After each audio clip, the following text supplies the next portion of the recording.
Hey everyone, welcome back to the Velvet Lounge cooking session. And today I am making fish cakes, and there's a lot of variations on this. You can also use crab if you want to, or you could even substitute chicken. So I'll just go right into this with no hesitations because I'm also the camera person today. So yes, one-handed cooking, awesome. So I'm going to start out with an egg, some anchovies, which I chopped up. They come in fillets, so you do need to dice those up.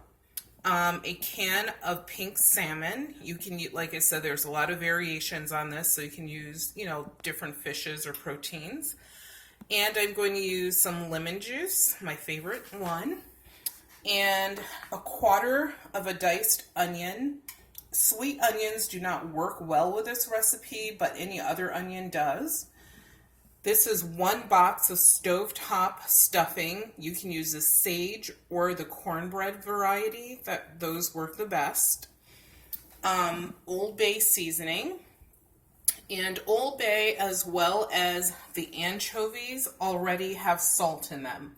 And also, what I should have told you for the fish and for the two fish components, you drain the oil out, drain the water out. You do not need the water or the oil.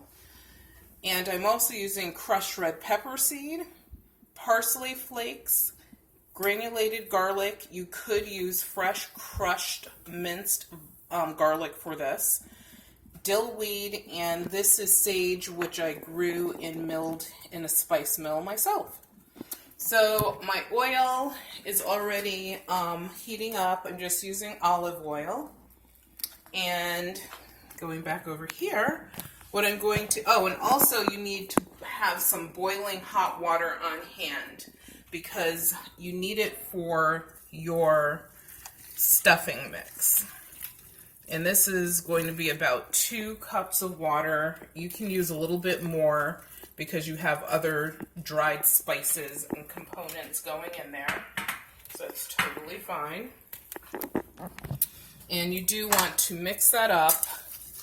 And what I do is I cover it so that it can break down and get soft a little bit faster. And you don't want to stir it too much because you don't want to release too much of the heat. But if you're stirring it and you can tell you need to add more water, just do that. But make sure it's boiling hot water that you're adding. Stirring with one hand is really funny. But anyway, there you go. It's kind of going to get there. So let me take out a plate. It might get noisy. And cover that.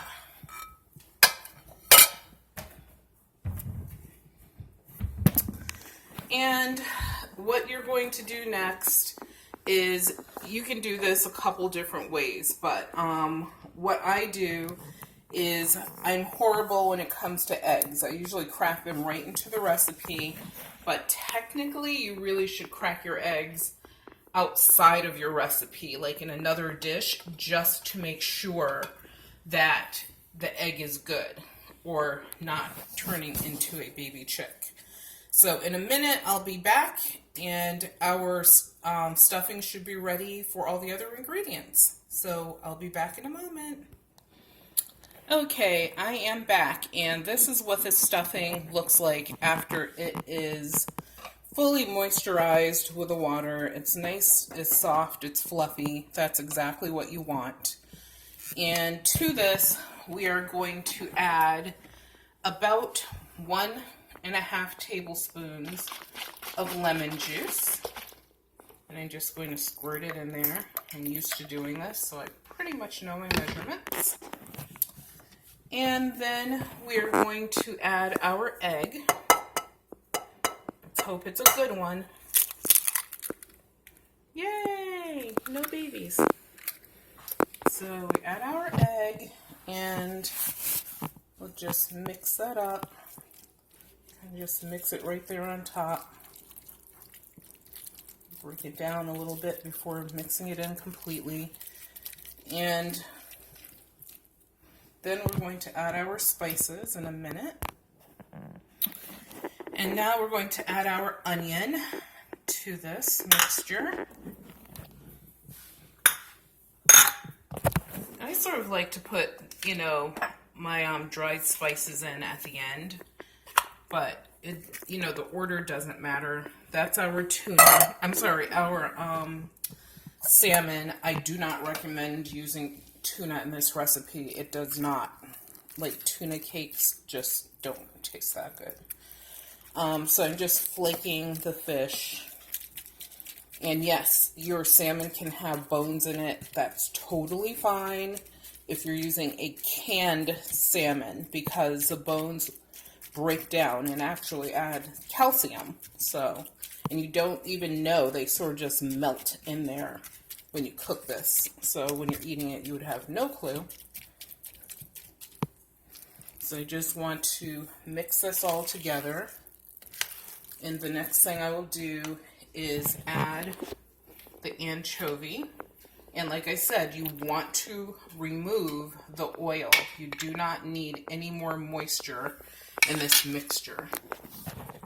So I'm going to mix all of this together. And after doing that, I'll be back in a moment. So everything has been added to this other than our spices. So everything is pretty much done by taste, so I don't measure much. So I'm going to add some Old Bay seasoning. That's probably like a pinch. It seems like more probably, but really it's not that much. And then I'm going to add the sage. A lot of people don't realize sage is a really excellent spice with fish. I'm going to add some of my dill. Be careful I don't over pour this. Oops. Make sure you guys can see what's going on. So actually use a little more dill. It's probably like half of a teaspoon. And then our crushed red pepper seed.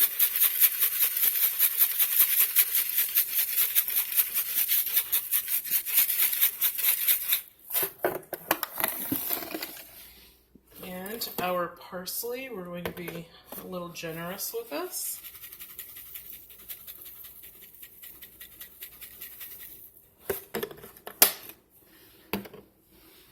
And our garlic. Like I said, for garlic, you can do this fresh or granulated. Either one is fine. If you use fresh, you just have to make sure you mince it really, really, really well. Also, you can add other vegetables to this, such as, it's strange to me, but you actually could add celery. You can also add bell pepper. All of these should be finely chopped. So I'm going to mix this up, and then when we come back, we will be ready for our frying pan.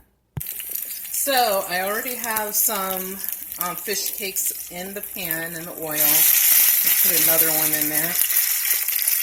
Yeah, don't be afraid to put your hands in hot. Okay, don't put your hands in hot oil. I'm only kidding. But look at how good these look. They look really colorful.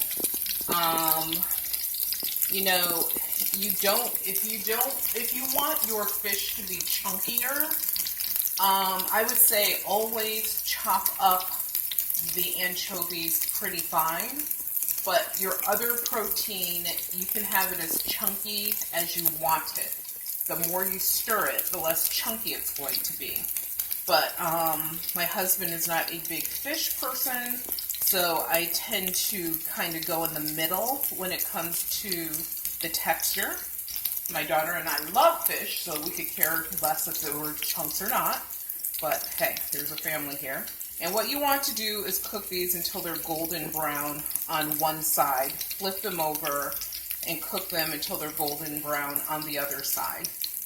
So when we come back, I will be flipping these over for you. You can see these are starting to get brown right around the bottom edge. The thing you don't want to do is you can see it right there, is you don't want to flip these over too early. Otherwise, they will fall apart on you.